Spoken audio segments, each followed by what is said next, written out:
You're going to cats.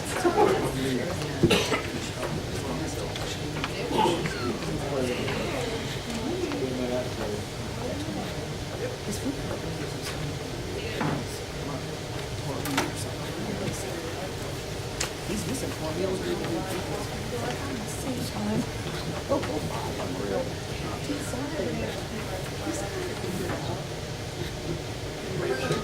Chicken and potatoes. I'd make potatoes twice. I got the first one on the floor and dog. My wife was laughing at me. I told her she could do it. Yes, she quit laughing at me.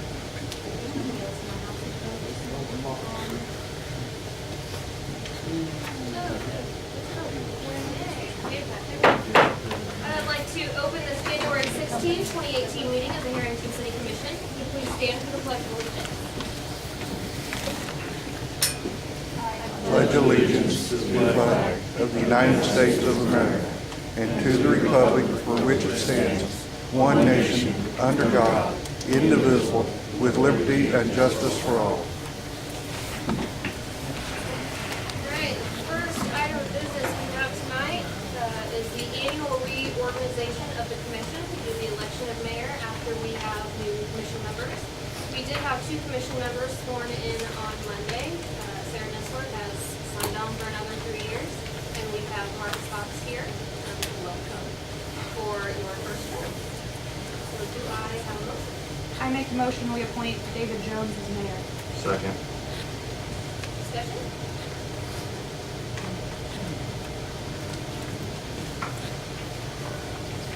Commissioner Hawks? Aye. Commissioner Nessler? Aye. Commissioner Jones? Aye. Commissioner Hager? Aye. Commissioner Stevens? Aye.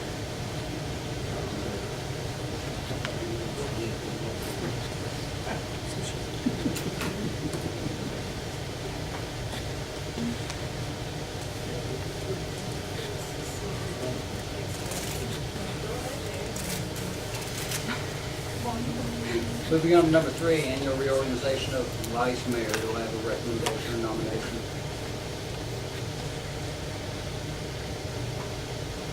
Nominate Commissioner Souza as vice mayor. Second.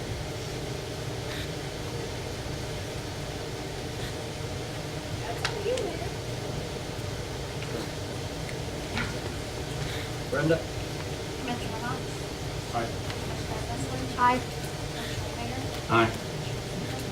I'll stick Mayor. Aye.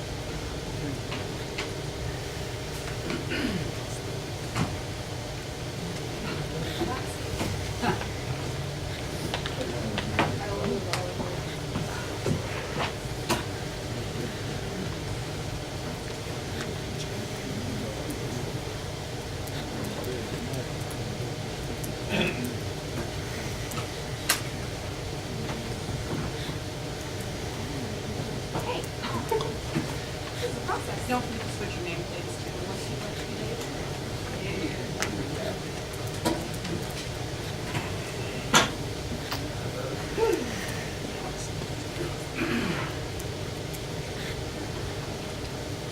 All right, number 4, consider minutes of the meeting of January 2nd.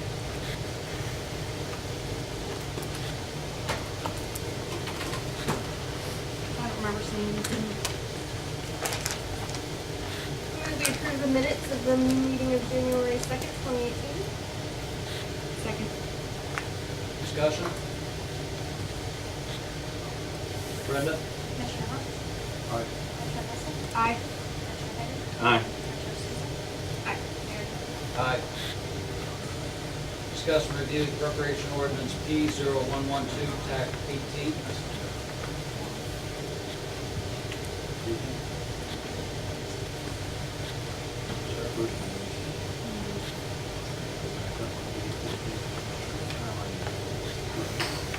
He's scrolling through.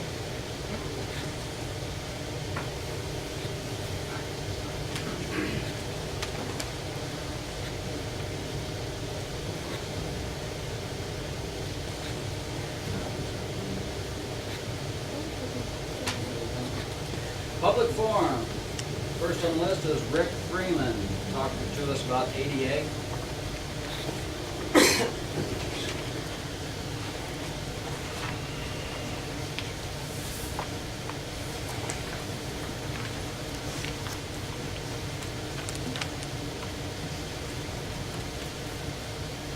Rick's gonna say he's happy.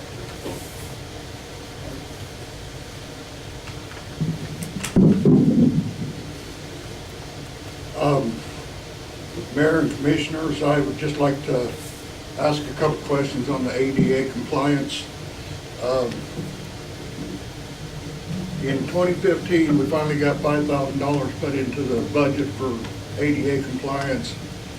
And the last 3 years now, it's been $10,000 each year. We were told in August when I addressed this issue, I believe it was August, it might have been September, that that was going to be done in conjunction with the road repairs, and that the crossings in the downtown area were going to be done at that time in conjunction with the road repairs. And that didn't happen, and I realized that, you know, it was starting to get cold then, and we had, because the road repairs weren't until later in the year. But now in the city manager's report that he put out the first of the year, he says that that money will be used for the Safe Roads to School project to make them ADA compliant. Well, my understanding is any new project has to be made ADA compliant. That should have been included in the bids. And this money was supposed to go to the downtown area, is what it was allocated for. And I just want some clarity on what's going on here. You know, because every time we get told something, it's postponed and postponed and postponed. This has been going on now for 3 years, and it's 4 years, and it's just getting a little bit old. And we need to, if we're going to build this community up and make it accessible for the people who live here and the people who want to come here, we have to do some work on our downtown area. And that's all I have to say. Just one real quick comment on that, Rick. Once something is budgeted and is included in the approved budget for a particular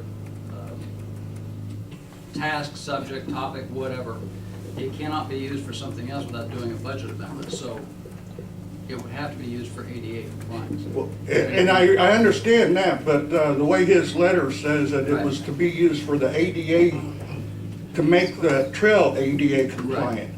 And to me, that's got to be included in the original bid, because it's a new project which has to meet ADA requirements. I understand. I was just clarifying that. Well, I understand that, and that's not what I'm saying. I'm just saying when. When is it going to happen? Not if, but when. You know, the money's been approved. There's $35,000 now in the budget for that accumulated, and nothing's happened, and we need to start using it to make some changes. Agreed. Anybody else have anything to add? Ed? On that, I was just gonna reiterate what you were saying. That money is planned for the four corners here at Main and Broadway, and for Walnut and Broadway. Any other revenue that is left over, we planned on doing corners, different directions from those particular corners to make them ADA compliant. As far as the SRTS program, or Safe Routes to School, I think I got that right. Right. You don't call it a sidewalk project, it's not. It's making safe routes for the children to get to and from school. And part of that is doing ADA corners as you go. As far as his money the money that he's talking about is planned to use down here. Okay? I mean, I've got the bids and everything in there. I've showed them to you folks once in the past. But it's just a matter of getting the right time and money together to do everything, because those corners are going to cost considerably more than that $35,000 to make them ADA compliant. Rick, in answer to your question, it's not going to be used for safe pathways. It is going to be used for compliance downtown. I can't answer the question when right now. Well, according to his letter, though, that he just put on the website, on his comments, it said that the monies that have been accumulated would be used for the Safe Roads to School to make them so all the citizens could use that route. I understand that, Rick, and we just clarified that that's not the case. Okay, well, I just I'm just trying to make sure, because, you know, when you're told two different things, you don't know which one's right. Next, we have Billy Alcorn for the drag races.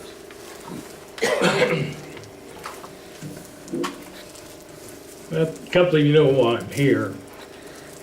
Gossip goes around about out there at our drag strip. We've been told that these contracts won't affect the drag race one bit. I do not believe that. I don't care who tells me that, I don't believe it. Unless I can get it, see it in writing, that it will not affect us this year, next year, and future years. Because I can't see them putting cattle down there and letting this drag race right next to them cattle. So I'm here to try to find out what is going on, because we use that money out there for scholarships, donations, we give it all away. If we can't get that guarantee, the drag races, we will not have them. Because we're not going out to our sponsors getting that money, because we about went belly up last year for the rain. So we're not going out and ask these businesses to give us money to put that on, because it costs between $2,000 and $3,000. We don't want to do that to the people that stands behind us. So that's what I'm here for, to see if I can get that guarantee. Can't give you that guarantee right now. As we voiced during the throttle jockey meeting on Friday, we asked for a deadline. You gave it a deadline of 2 February to get an answer. And I'm holding firm that we will get you an answer by then, but I can't give you an answer right now. Well, there'll be a few of us pushing for a lot sooner than that, Dave. I completely understand that, but Because if you're cutting it down, you can tell me it's gonna be one way if the contract don't go into effect March 1st. Everybody can tell us it's not gonna affect us. I know contracts. We pulled it with Williams. The day after that contract, we said, no, our contract states we got possession, we're going to do it this way. So, I don't think you could guarantee that anyway. Between me and you, I don't think so. If the contract's signed, that's a binding contract.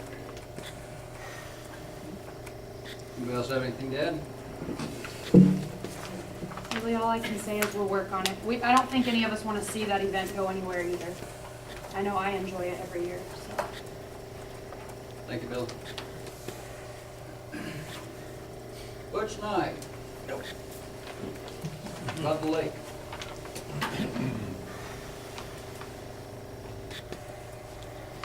I got a question before I go into my deal. Is all the lights on at the lake in the wintertime, are they because of liability or insurance reasons, or does anybody know? Ed? Well, wasn't aware that all of them were on. Are we burning all of them out there, Bud? There's, I go home every 3 nights a week at 6:15. There's 19 lights on Okay, the well, I don't lake have- I live on. Okay. And at 6 o'clock in the morning, when we get up with our dogs, there's 19 lights on. Okay. I don't know what the other lakes got, but to me, and I tried to get down here in December, but both Tuesdays you guys met, we were busy, I couldn't get down here. So I know it's a little late now, but if the other lake's got 20 lights and our lake's got 20 lights, that's 40 lights that's being burned while the lakes have got ice on them. Nobody's using the docks or nothing, you know. I mean, to me, that's a big waste of money. Well, I can tell you that part of it is because of the insurance and liability. Well, that's why I asked, yes. Because in the dark, we don't want anybody going out there tearing the crap out of the place and then the taxpayer having to pay to put everything back together. Okay, But I know that we still have one camp host that goes back and forth between the two. I haven't talked to him in approximately 10 days. We probably have not had any boats on the water. However, we can't just up and cut all the lights off at once, because we have to maintain some type of security out there, and the light is usually the best part of the security. At the reservoir, we put locks on the boxes to keep people out of there. But we still have people that tear them up, or they take a pair of pliers, cut those little loops that lock goes into, so they could get inside and use the electricity.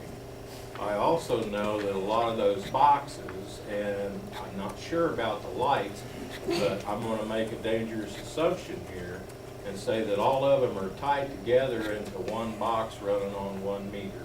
I don't know that, but I know that the boxes out there, we have a master box, from what I'm told, that will shut off all of the pedestals, leastways at the old one.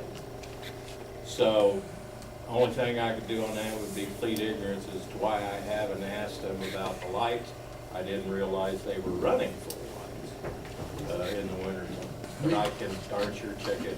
Yeah, could we check into that and get updated by the next meeting? You bet. I go swimming at Council Grove on Mondays and Thursdays, and I drove down the lake here a couple weeks ago, and all the coves at Council Grove Lake, except for one, has got roadblocks on it, said road closed. So, this was a month ago. So I imagine 2 or 3 months out of the year, all their coves over there are closed. They got road closed signs on the deal. That saves probably a lot of money.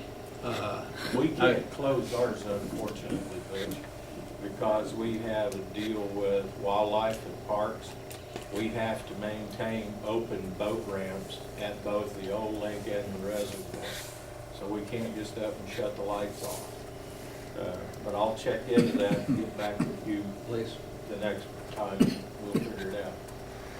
Yeah, I was just concerned because it's a lot of waste of money to me, 40 lights.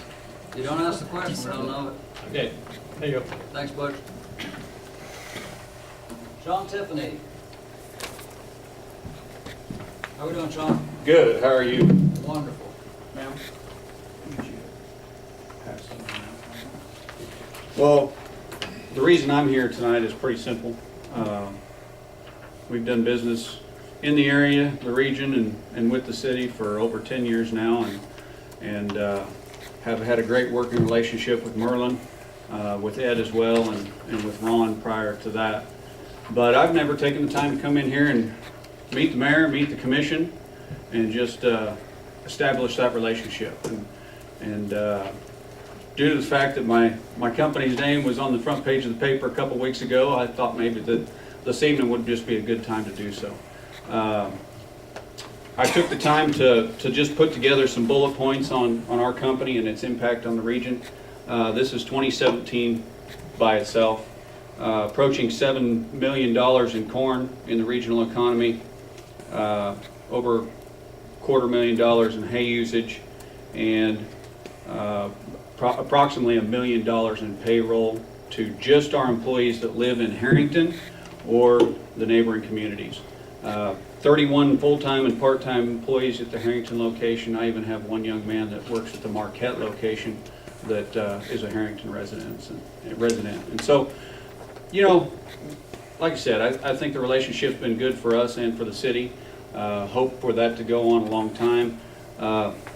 This little list I put together is kind of down and dirty. It didn't account dollar values with all the local businesses that we work with, or all the Dickinson County residents that we feed cattle for. And so considerable amount of money in the regional economy based on the fact that an end user for corn is here and a service provider for feeding cattle is here. And you know, it's my hope going forward that you know, I guess I think that if we just sit down at the table, all the businesses that are looking to expand and create new jobs out at the air base, I believe if we all just sit down and visit, that we can probably all have everything we want. And so, you know, I don't have anything else. Nice to meet you all, and thank you for allowing me to have a moment here. If you don't mind, Matt, I really enjoyed the article in the High Plains Journal about your guys' company as well. And that Thank was you very much. a great advertisement for Herington being in a national newspaper like that. And appreciate it's really neat to see the great things that you guys are doing on the forefront of the cattle industry. Well, I'm proud of the region I live in. I graduated high school in Council Grove. I have a Herington address. I just live 8 miles east of town.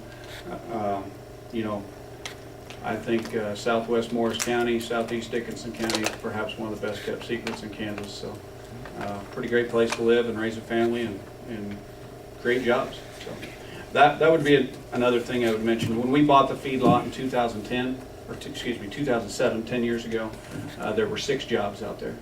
And today there's over 30, and a lot of very talented people from this area. And I would also tell you that I actually have an easier job, or easier time recruiting and retaining talented people here in Morris County than I have in the last 6 months since I've been operating in McPherson County.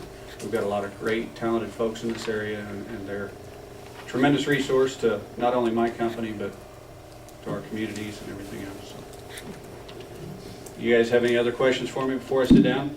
I'd be happy to answer anything. Good. Thank you all. Thank you very much for the information, John. Jill. Welcome back. Yeah, well, I'm only here for a couple minutes, I even got it wrote out. Question on the one issue that is on there, am I allowed to speak on that or not? I know that at one point we were not allowing. As far as personnel, not specific. All right, no. not a problem, thank you. Thank you for your time, I have 2 issues tonight. First, there is at least one section on the western side of the rock wall at Sunset Cemetery. The funds for repairing the wall were supposedly to have been budgeted in either 2014 or 2015, but the work has never been completed, which I just realized. I ask that you consider including funds in the 2019 budget to properly repair the wall.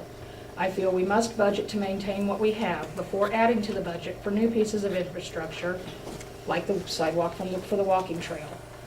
While a very wonderful idea, what hopes do we have to maintain a new sidewalk if we're not already maintaining the said infrastructure in town?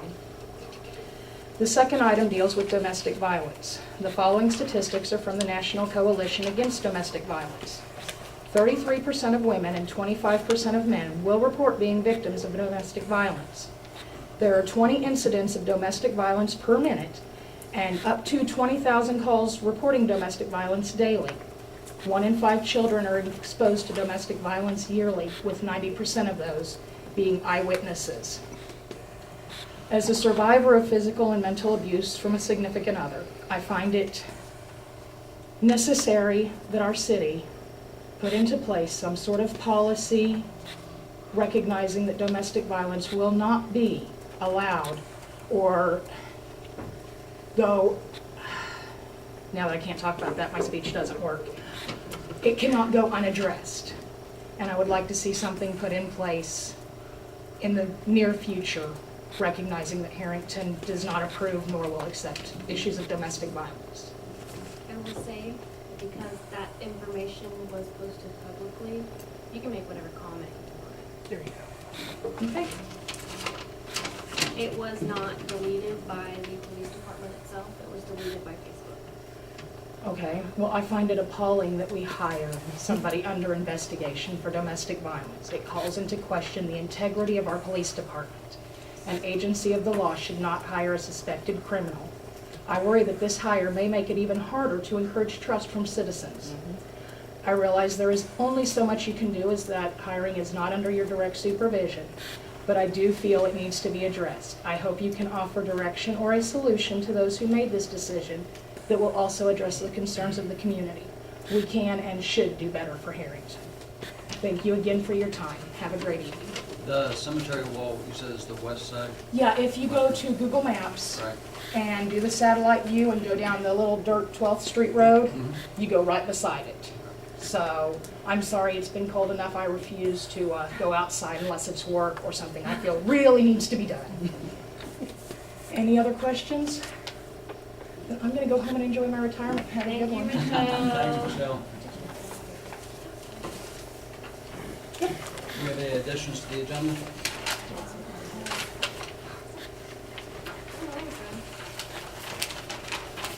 Nothing? Brad, do we have the update for the 2006 to 2015 building codes ready yet? No, so that wouldn't be added. Then do I have a motion to approve the agenda? I move that we approve the agenda as presented. Second? One second. Brenda? Commissioner Hopkins. Aye. Commissioner Nestle. Aye. Commissioner Taylor. Aye. Commissioner Souza. Aye. Mayor Jones. Aye. Discussion approval of the agreement between the City of Herington and Driggs Design Group. Hey, Buck. Good evening, Buck Driggs, Driggs Design Group. For those of you that are new to the commission, about 2 years ago or so, we started to do a master plan of your water treatment plant. There was some pretty significant issues out there. Mainly the first one that got us going was the structural stability of the existing electric facility. If you go there today, you can see that there's some structural deficiencies in the roof. Some of the other beams and stuff look like they're in trouble and whatnot. We had a structural engineer come and look at it. Said, yeah, there's issues. We've also, within that building, you've got a lot of your electrical substation stuff. You've got water filters and your water pump. So if anything ever happened to that building, you know, your water system is at jeopardy of being contaminated or whatever. So back then, we did a big master plan. As a part of that, we identified a bunch of improvements that were needed and desired at the plant. From that, we searched out financing and funding opportunities that we felt that worked with your project as far as being able to pay for it and to address all the needs that we had identified in the master plan. With that, we ended up choosing the USDA, which allowed you to finance it for about 40 years at a very low interest rate. At the time, I think it was around 2.2, 2.3%, which is great. It allowed us to do all the improvements that we identified as major items that we wanted to accomplish. Through that process, we looked at, since Community Development Block Grant is the end financing mechanism, it's the loan, we needed to find something that would finance it in the interim basis from tonight, the point when construction is complete, which include both design and construction. And looking at that, we talked about some bonding, temporary financing. We also looked at KDHE, a revolving loan program. One of the beauties with KDHE revolving loan program was that there was some principal forgiveness that we felt you guys might be able to take advantage of. So, long story short, we had to go through the whole environmental review process, the permitting, and basically starting over to some degree with KDHE, pretty much the same steps we did with Community Development Block Grant, but from USDA. But again, it took us a lot longer to get from point A to point B. With that, you were awarded $1 million of the $3 million in principal forgiveness, so that's great news for you guys. I guess makes the wait feel worth it, at least at that point. We did, at the last meeting, approve the loan documents for KDHE, which allows you guys to start making progress on the project. One of the first steps of that is to approve the engineering services contract. We are using engineering joint contract document, which is a standard document, and you see it's like forever thick. It's been reviewed by both KDHE and the Community Development Block Grants, USDA folks. Brad, I think, has kind of been through it. We talked about some components of it that the city, how they would like to read it. There's some different options in there regarding mediation and whatnot. We've got those ironed out. I mean, with Tandy, and we kind of went through the insurance stuff that the city would like to see. So we've got that all put together. And it is less than what we budgeted in our numbers, so that's always a good thing. At this point, it basically includes both design and construction.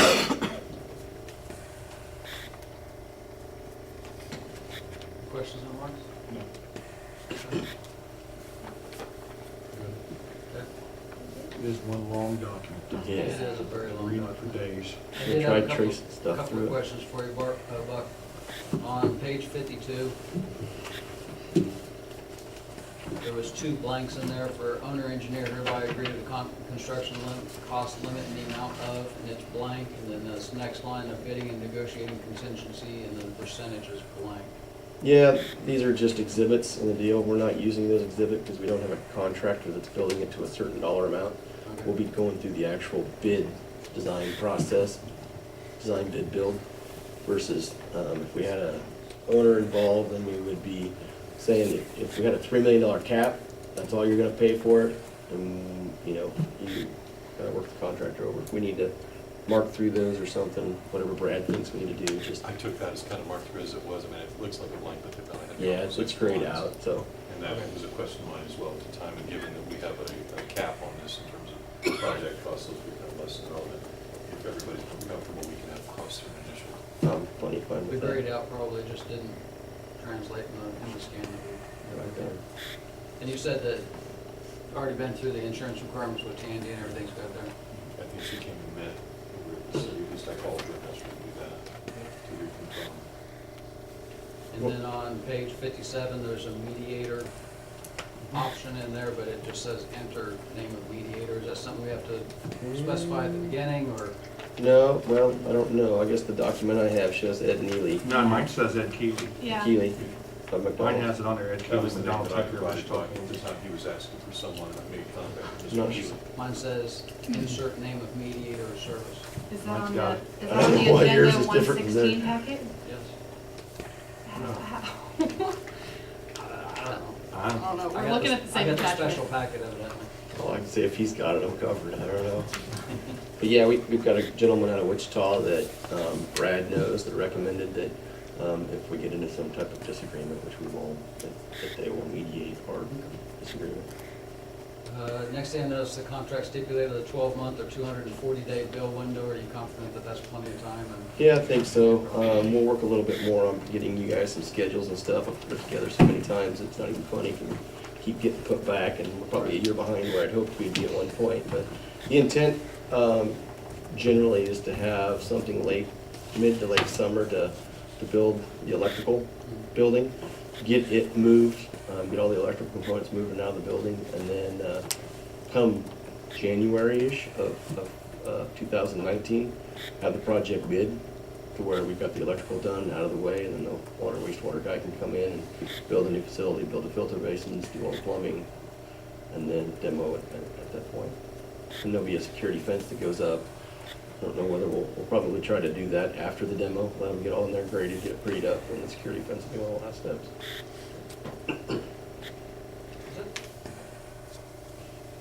And do I have a motion to approve the agreement of service between City of Herington and Drake's Design Group? I move we approve the agreement between the City of Herington and Drake's Design Group. Second. Further discussion? Thank you, Bud. Yep. I was happy that we're seeing the Feels light good at to the end of finally the get to tunnel do something. finally. It's been a long process. Commissioner Monks? Aye. Commissioner Hessler? Aye. Commissioner Hager? Aye. Commissioner Susan? Aye. Mayor Jones? Aye. Thank you, Ed, Buck. yep, Ed, I'll get with you late this week, and we'll start setting up some kickoff meetings and get things moving. Okay. I talked to Rita today too. Okay? I think, when I talked to the commission, she may be the one that does the pay. Yeah, That yeah, way, she will be. She's gotta fill out all the forms anyway. Yep, that's who does it normally for me. So, thanks, guys. Have a Thanks, good Buck. night.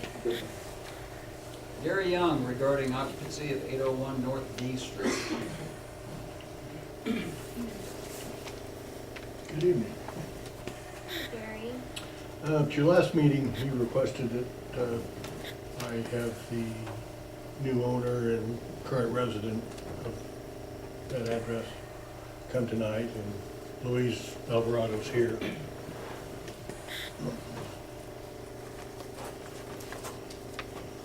Brad, did you find anything? Anything that's gonna help us, I mean, Okay. we have obviously the competing concerns about having someone in the setting and displacing them versus our liability and the responsibility for property that isn't compliant. That hasn't changed a bit, and I find nothing, I mean, you can exercise some discretion about timing on that, but I don't find any way to excuse the issue that we have in terms of compliance. Right. Because it creates a health and welfare concern, I can't, in good conscience, tell the city to ignore that. I understand. And I say that knowing I've got a gentleman here who's got a real personal interest and concern about it, and I don't minimize that in any way, I'm just not sure what to do about it. Hey Marcus, I'm passing your way the pictures that we saw last meeting of this house so that you know what we've seen so far. Scott, how much of the list of stuff that was on that you gave us, no kidding, needs to be done in order for somebody to safely live there? I mean, obviously, all of it needs to be done, but initially. Every bit of what you see in the pictures, every bit of what's black, Right. there's no no option, it has to come out. Because that's where all your carbon and all the carcinogens are, is in the black.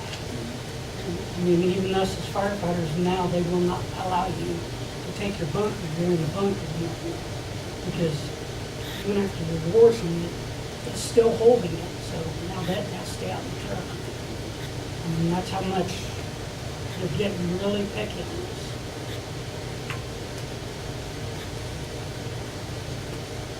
Mr., your name is Alvarado, or else? How long is it gonna take you to complete all the repairs on that? On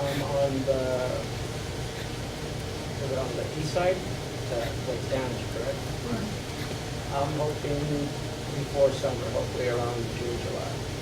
Here's the Not problem, sooner. is with it being a residence that previously extensively damaged in a fire, we can't reasonably issue an occupancy permit and allow somebody to live there until it's repaired.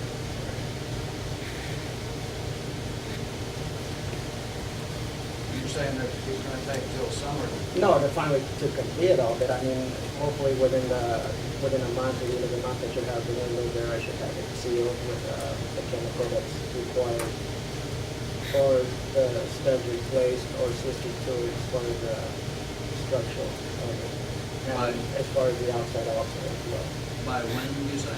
I'm looking at, by the end of this month, to have the windows in it and probably have the chemicals sprayed on it, or have the studs replaced that need to be replaced.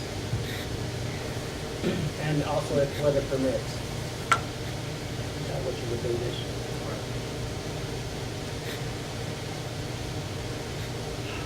What do we think about the continuing until next meeting, or any thoughts, recommendation? I'll inform Scott as, whatever is required as I'm doing it or so forth. I sit in the same place I was last meeting. I don't like the thought of leaving him living in there, knowing what Scott's telling us about these carcinogens and stuff, but think of how cold it is outside. That's his place of residence right now. Where is he gonna go if we tell him he can't live there? I don't like the thought of putting anybody out in the middle of the winter. Mark, did you get a chance to review the pictures and the film? Yeah, how do you tell somebody, sorry, your only place of residence you can't?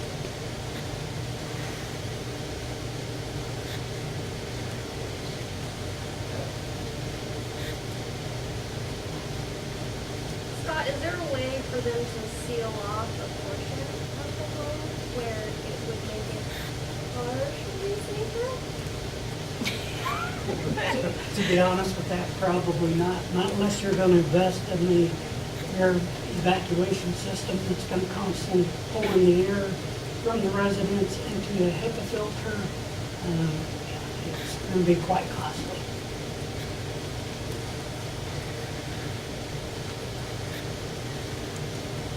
And Luis, you said that you were hoping to have the windows in by the end of this month? Yes. So within the next couple of weeks?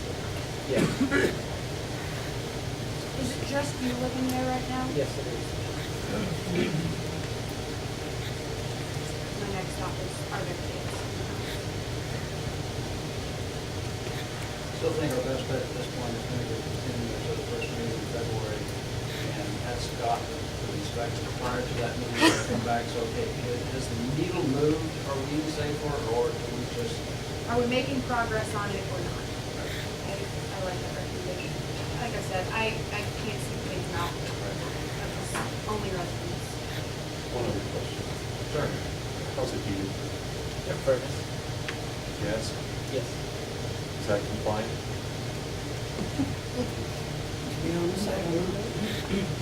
Well, there is recognizing everything you're saying. Yeah. Now, you're not talking about one person taking on the risk Yeah. internally. You have a fire, you have neighbors, you have community as a whole. All I can do is do bad things like You're not making this any I know, easier. and I don't mean creating more problems we already have, but you have to know. Yeah. Well, let's approach it like, well, one way of approaching it would be like this. Then we continue to the first meeting in February. By that time, it either needs to be the point where our building inspector says it's safe to live there, or you need to find someplace else to live until you get the house to the point where it is safe to live. The weather's cold, we don't want to kick anybody out, don't want to cause any, but it has to be addressed sooner rather than later. So please take advantage of the next couple of weeks. Well, yeah, that's what I said, considering the weather also. Not only about the 20 below or 10 below the water time. Understandably.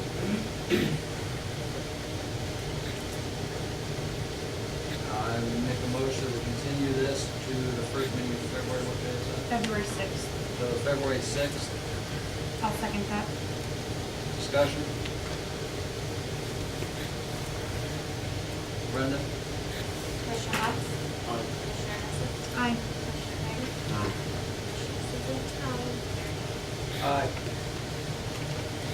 You have 3 weeks, sir, please. Thank you. Discussion on the land bank. Before you came in, I put the 2 pieces of paper at each of the commission positions.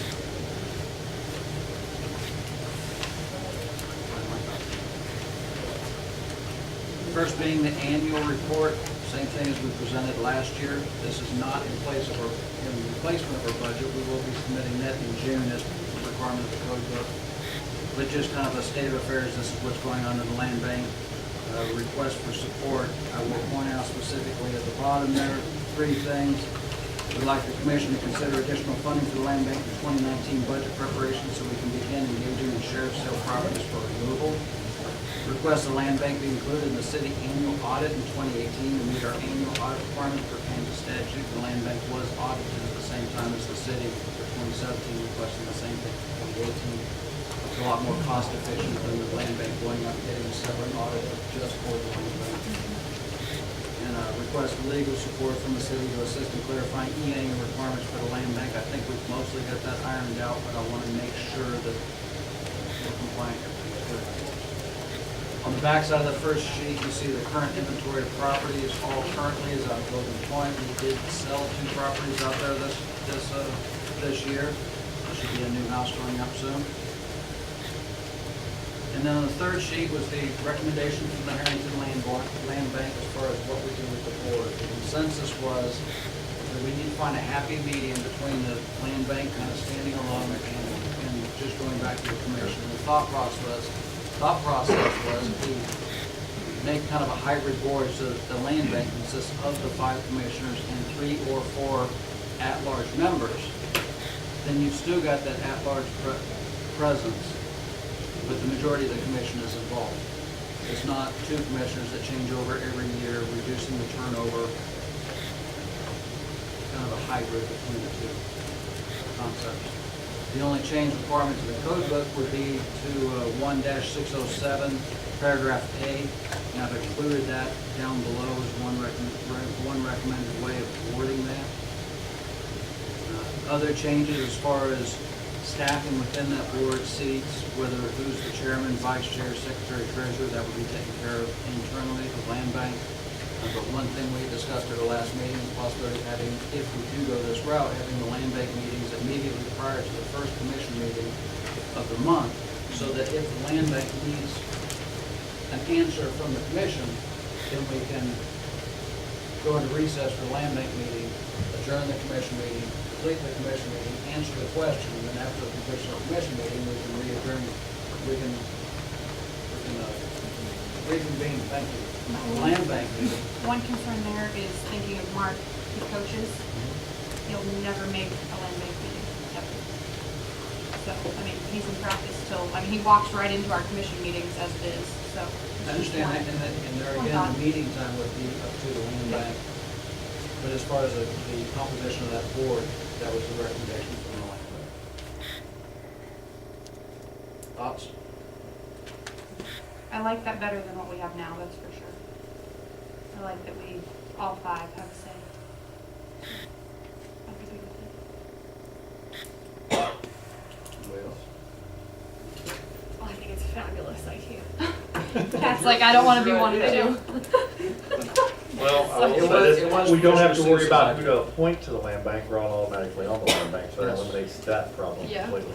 It also eliminates a scheduling issue. Yeah, and it does still continue, the community involvement is on it as well, and I like that too. So it's not just the commission, it is commission, it is a mix. Yeah, it's a happy medium from my viewpoint as far as what we had talked about of it just being the five of us and what they would like to see as it continuing as it is, so. I would like to continue this to the next meeting because there was a disagreement or contention before the meeting as far as whether it was 3 at-large members or 4 at-large members.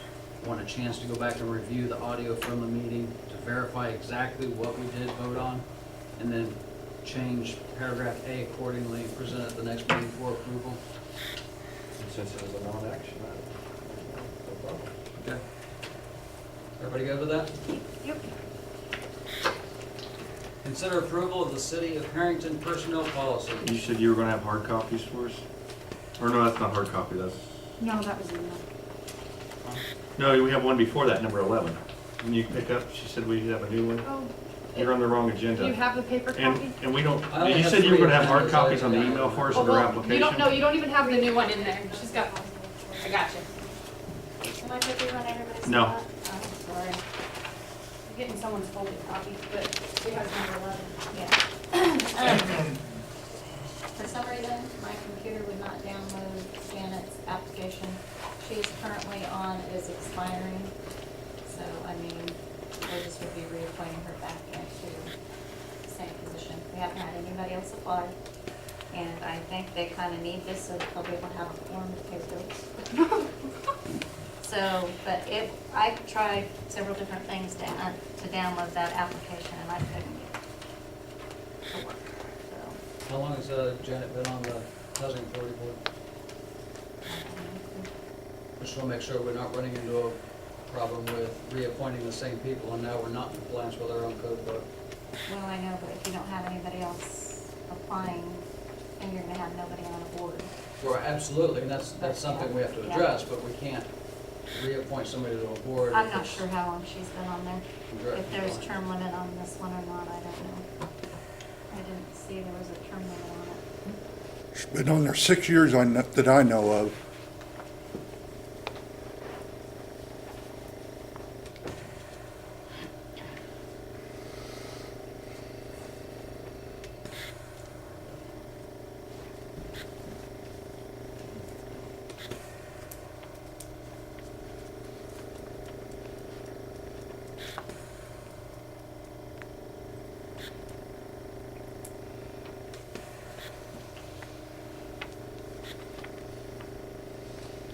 Then I will make a motion, we reappoint one member to the Housing Authority Board, term to expire December 31st, 2021, member being Janet Wade. Second.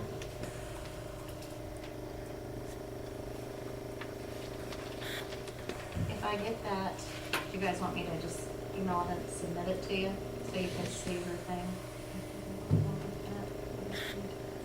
So, Brenda? Commissioner Hawks? Aye. Commissioner Eastler? Aye. Commissioner Hager? Aye. Commissioner Susan? Abstain. Mayor Jones? Aye. That's just- Okay, now consider approval of the City of Herington personnel policy.